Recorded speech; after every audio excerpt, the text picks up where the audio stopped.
Hey everybody, Tim here with today's episodes of Orville, Season 2, Episodes 8 and 9, Identity.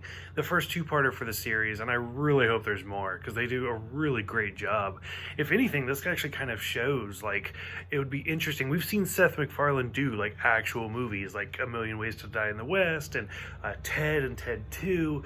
This kind of makes me want to see what could they do with an Orville feature-length movie. I think it would be great. So most of it is pretty common sense. I'm sure a lot of people from the first episode kind of saw where it was going, where Marcus, Ty, and Isaac are playing a game, and it's even kind of reminiscent of the Star Trek chess, the three-dimensional chessboard.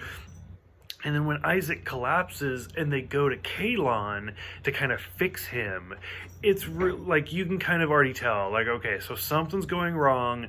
They've already said, one of the first lines are, aren't your people super racist? So you can tell by them going to the home world, it's not going to end well. And I love, one of those things people always think about, but they never actually say in sci-fi, when they're scanning the Orville and Gordon's just like, oh, this is probably causing cancer. It's like, yeah, it's not bad.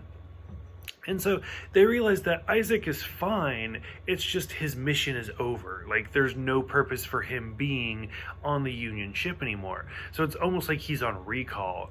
And the whole goodbye party is really sad. I love how he quotes Sally Field, you like me, you really like me. And then the big twist is when Ty goes down there, because Ty's hurt that he's leaving, and they just find this cave of bones. And it turns out that the Kalons were actually created by organic life forms, and they basically took over. I mean, kind of just the standard robot story where it's you know what, you're not good enough to be our owners, so we're just going to wipe you out and we're going to take over. And then when their heads open up to the guns and stuff like that, it's actually pretty badass to just watch this. And Isaac's well, you're our prisoners now. And so going right into part 2, they've taken over the Orville, going back to Earth, and the whole 13 button salute, and then when they just destroy the other Union ship, you're okay, so they're not fucking around. It's gonna be real. And so it's very best of both worlds type is probably what this gets compared to the most. It's just the Orville is conquered, you have this giant fleet heading towards the planet Earth to destroy it. What's gonna happen? And so Kelly and Gordon go to the only people they can, is the Krill, to try to help bring them over. Ty and Yaphet kind of go undercover, and when Yaphet goes into the Kalon, you can already tell, okay, so that's going to be an important thing. Even though he comes out a little charred, and you're oh, did they just kill Yaphet? Would they do that? And then, still, once again, it's not a big surprise when they go to kill Ty and Isaac kills them instead. And it's basically nobody's going to hurt you. Isaac has actually gotten feelings for the crew. And so it really makes sense. And, that's when the whole Yaphet coming back to kind of, repair Isaac. It's a great scene. It's a really, really touching scene.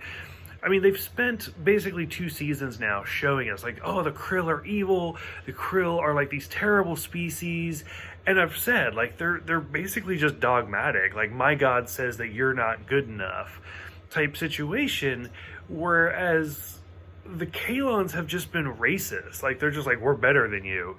And so this whole 2-parter has been a great way to basically bring the Krill to their side and be we have to work together for this common enemy. It's actually a really good technique, and it was a really well executed technique. And then the whole ending where Admiral Halsey is just okay, well, we're going to take him apart and see how he works. And Ed is then we're no better than the original biological organisms that created them. And he's well, then we're gonna put a shutoff switch on him. Then we're still not any better. He's still a slave to our whim. And so Ed puts his whole career on the line as you know what, I'm responsible for Isaac. This is what we're gonna do. And it's a really great thing. I'm really kind of curious to see how they keep Isaac as a main character, but like everybody's going to be scared of him and hate him at this point. So I'm sure with the way Orville is set up, like, I mean, to be honest with you, like if this was Star Trek, the next episode, nobody's going to care anymore because everything is so episodic. But with Orville, we have these long story arcs, so I'll be really kind of interested to see how this continues on. I love this series. I'm loving this whole season. It's great. As for a two-parter, what did you guys think? Go ahead, let me know, and I'll see you guys next time for Blood of Patriots.